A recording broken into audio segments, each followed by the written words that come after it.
Alors, Rodrigue, bonjour, merci pour cette initiative intéressante. Voici ma question. Quelle est la chronologie et les différentes étapes dans l'organisation d'une Japan Expo et pourquoi pour cette 16e édition, la mise en vente des tickets et les annonces d'invités arrivent si tardivement par rapport aux éditions précédentes? Merci d'avance pour une potentielle réponse. Voici la potentielle réponse. Voilà, alors déjà, quand on parle de chronologie, différentes étapes, il faut savoir que la première chose qu'on attend impatiemment et qui est totalement indépendante de notre volonté, c'est les dates des vacances scolaires. Parce qu'on est, nous, dépendants du calendrier scolaire et quand, comme cette année, c'est un petit peu la valse, on change les régions, on change les machins, etc. Déjà, bon, ne serait-ce que pour annoncer les dates de l'année prochaine, ça a été un petit peu compliqué. Donc ça c'est la première chose. Après on travaille effectivement toute la partie logistique en termes de location des lieux, matériel, etc. Et en parallèle de ça en fait, comme on sait qu'il y aura chaque année un Japan Expo, on travaille sur la programmation, sur la venue d'invités. Mais la difficulté ça peut être le planning. C'est-à-dire que quand vous travaillez 2 ans à l'avance avec des artistes comme Clamp ou Urasawa qui sont des gens assez indépendants, on arrive à se caler. Sur des gens qui sont moins encadrés, moins indépendants, c'est vrai que parfois 2 mois avant, ils ne savent toujours pas s'ils auront fini de rendre leur projet, leur boulot, s'ils n'auront pas un nouveau travail qui va leur tomber dessus, et c'est parfois difficile de les confirmer. Donc on préfère attendre d'avoir la validation, d'avoir les billets d'avion de tous ces gens-là pour être sûr qu'ils vont être présents et vous les annoncer. Ce qui fait que on les annonce plutôt effectivement entre avril et juin. Mais j'en profite pour parler de cette impression que vous avez qu'on les annonce de plus en plus tard. Initialement, la plupart des invités étaient quand même annoncés plutôt à partir du 15 mai. Donc on annonce des gens de plus en plus tôt.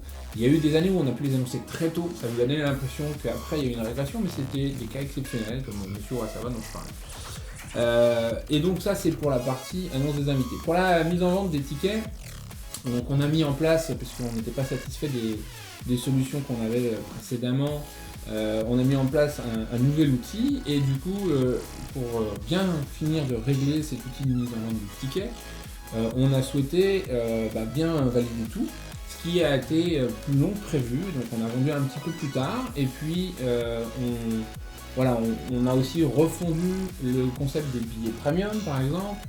Et ce qui nous a amené à décaler d'un petit mois au final seulement la mise en vente des tickets premium. Et pour tout ce qui est le billet normaux, c'était à peu près comme d'habitude. Et on espère que ça vous offrira une meilleure expérience. C'est vraiment en tout cas tout le travail qu'on a fourni. Il faut voir que tout ça, c'est des choses qu'on met en place, mais qui du coup vont durer plusieurs années maintenant. Donc on a peut-être été un petit peu en retard cette année, mais les prochaines fois, on est bon. On va pouvoir mettre en vente les billets plus tôt et pour les invités, ça dépendra vraiment. Alors, nous avons maintenant un message de Loïc. Bonjour. Beaucoup de questions. Ouais, beaucoup de questions. Veuillez trouver ci-dessous un panel de questions. Eh bien, Loïc, nous allons reprendre ton panel de questions une par une. Jean-François, à toi de répondre. Sur quels critères est sélectionnée une candidature pour le stade de Japan Expo? Ces recrues sont-elles assignées à une tâche spécifique ou sont-elles libres de choisir, par exemple, faire du son, gérer les foules? Alors, le recrutement des saisonniers, c'est une affaire assez importante à Japan Expo puisque on est environ 250 à travailler pendant les jours d'ouverture du festival. Et pour recruter ces 250 personnes, on reçoit 1200 candidatures. Donc à travers notre site internet, on va faire un premier tri et convoquer en entretien d'embauche environ la moitié de ces gens-là. Donc on voit 600 personnes en entretien. Ces entretiens nous permettent de faire connaissance avec les personnes, de les tester à la fois par écrit, dans leur réflexion, etc. Et du coup de pouvoir sélectionner les meilleurs d'entre eux, puisqu'on a l'avantage d'avoir beaucoup de très bons candidats et du coup de pouvoir retenir que les meilleurs. Donc après, est-ce qu'ils peuvent choisir les tâches? Quand ils postulent, en fait, ils expriment une préférence. Ils nous disent on préfère s'occuper de la gestion du public, on souhaiterait être en caisse ou des professionnels, etc. Donc nous, on les reçoit justement selon leurs préférences pour voir si, effectivement, dans ces catégories de postes, ils pourraient faire l'affaire. Et donc du coup, après, selon cet entretien, soit on les valide dans leurs préférences, soit on dit mais il est bien, mais il serait mieux dans telle catégorie de poste, et dans ce cas-là, effectivement, ils vont se retrouver à faire quelque chose qu'ils n'avaient pas forcément demandé, mais ils n'ont pas d'obligation d'accepter. Donc en fait, on leur propose de changer de type de poste, et souvent les gens sont contents puisqu'ils sont prêts à faire un petit peu de tout. Et voilà. Et donc du coup, oui, il y a une préférence d'exprimer, c'est pas un choix définitif, mais une préférence d'exprimer. Alors ensuite Thomas, Oui. Loïc voudrait savoir pourquoi nous avons effectué des changements de nom concernant les salles. C'est pour perdre les gens. Non. Non, c'est pas pour perdre les gens. C'est parce qu'il y a plusieurs raisons. Ah. La première, c'est qu'il y a des gens qui viennent de plus en plus de toute l'Europe, voire un peu plus loin, et du coup, avoir des noms en anglais, des noms en français, de faire des traductions, ça devait être très compliqué. Du coup, on a préféré trouver des noms qui pouvaient être compris ou au moins dits dans toutes les langues. Ça nous permet aussi de générer des codes couleurs. Donc de permettre aux gens de se repérer plus facilement. Après il va falloir s'habituer bien sûr, mais normalement après on pourra bien savoir exactement où on va dans le festival en suivant les indications des signalétiques. C'est vraiment une question de nouvelles habitudes à prendre. Exactement. Et enfin on les avait à l'origine nommés par spécificité thématique. Et il se trouve que ça nous redonne une souplesse puisque avant on était un peu bloqué quand on voulait rajouter un truc qui était super intéressant mais qui rentrait que sur une scène donnée et qui n'était pas dans la bonne thématique, donc ça faisait quelque chose d'un peu artificiel. Et maintenant on s'est redonné cette liberté éditoriale. Voilà. Très bien. Ensuite, alors, il nous demande aussi combien de temps séjournez-vous au Japon pour préparer le festival. Alors Jean-François. Alors déjà on a Japan Expo a un bureau de représentation au Japon, donc on a 2 personnes au Japon qui sont là-bas à l'année à Tokyo et qui rencontrent tout un tas d'entreprises, artistes pour préparer les festivals. Donc ça c'est la première chose. Et ensuite, nous, en tant que responsables, on est amené à voyager avec d'autres personnes de l'entreprise de manière régulière sur Tokyo. Et pour ces voyages-là, on peut dire qu'en moyenne, on fait 3 voyages de 2-3 semaines. Donc on va passer en moyenne, on va dire 7 semaines au Japon pour préparer le festival. Mais il faut savoir que du coup, comme on a un bureau de représentation, c'est vrai qu'on est en relation constante avec le Japon, ne serait-ce que par Skype avec les personnes qui travaillent là-bas pour Japan Expo.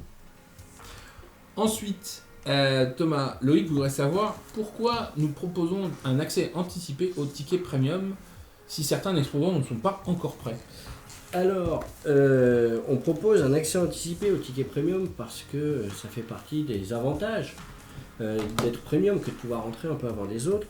Et même si on changeait l'horaire, les exposants ne seraient pas forcément tous prêts en même temps. De toute façon, ça ne change pas grand-chose. Nous, on leur donne une échéance, une heure à laquelle ils doivent être prêts. Et malheureusement, nous sommes dans l'événementiel, donc les choses bougent, les gens sont en retard, les gens ont des empêchements. Et du coup, on aura toujours des exposants, pas forcément prêts tout de suite. Mais par contre, tous les autres sont à leur disposition. Il y a toujours eu ce petit quart d'heure Voilà, de battement, qu'on soit à 8h30 ou 9h, au final, de Ça préparation. change pas grand-chose. Ensuite, Pourquoi les prix des billets diffèrent selon les jours ?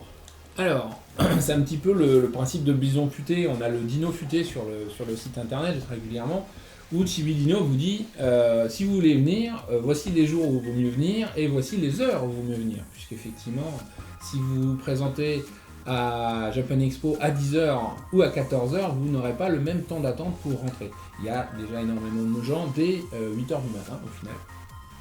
Et par rapport aux jours, en fait, c'est la même chose. C'est-à-dire qu'on a beaucoup de monde le samedi, c'est difficile à gérer.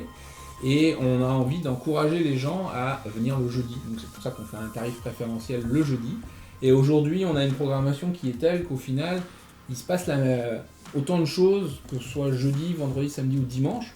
Donc il n'y a pas de réel intérêt à être là tous le samedi, comme c'est le cas actuellement, ou tous le dimanche. Donc on essaye d'encourager justement à travers ça des habitudes et des gens qui voudront économiser, ils profiteront du jeudi avec des invités aussi nombreux, des activités aussi nombreuses et toutes les salles ouvertes, etc. Donc voilà, et en plus le jeudi, comme vous êtes les premiers, les produits ne sont pas épuisés. Quand vous venez le samedi, il pourrait y avoir un petit loupé Si vous cherchez quelque chose de spécifique, il peut être très bien épuisé en fonction de son succès, quoi. Donc voilà pourquoi on fait varier les prix. Et la dernière question de Loïc, ça c'est retenez-vous plutôt les avis positifs ou négatifs sur le salon? Alors, nous retenons tous les avis. Après, il faut savoir que souvent, on reçoit beaucoup les avis négatifs. Maintenant, on épluche tout ce qu'on reçoit et on essaye de s'améliorer. Le seul moyen de s'améliorer, c'est de prendre en compte tous les avis, même ceux qui ne sont pas toujours agréables à lire. On ne pense pas être parfait, on pense qu'on a encore un chemin à parcourir pour être meilleur, qui est très très long. Et du coup, tout ce qu'on peut nous dire est une petite brique qui va s'ajouter à cette amélioration. Donc il ne faut pas hésiter à nous donner votre avis. Et il y a beaucoup d'évolutions au travers des 16 ans de Japan Expo qui sont venues grâce à vous, grâce aux avis que vous avez exprimés. Ce qui est important par contre pour nous, c'est que ce soit des choses un petit peu constructives. Quand vous nous dites ça c'était nul, sinon vous ne nous dites pas pourquoi, on ne peut pas essayer de trouver des solutions. Par contre, c'est vrai qu'on est très à l'écoute puisque ce festival, on le fait pour vous, pour partager notre passion pour le Japon avec vous. Donc notre mission, c'est de vous écouter aussi. Donc n'hésitez pas à exprimer votre avis. Et de temps en temps, positif, ça nous fait aussi très plaisir. Mais les avis négatifs, si on a des gens qui sont déçus, on est les premiers tristes. Donc c'est important que vous nous en parliez. On vous explique parce que parfois c'est de l'incompréhension. Et parfois c'est aussi des maladresses de notre part. Et on les corrige d'année en année. Exactement. Et puis essayez de le dire gentiment, comme ça évite que le community manager, on le voit revenir avec les yeux rougis de pleurs, comme ça. Mais voilà, après il ne fait pas assez fort sinon. Les murs dépéris, ils cassent tout.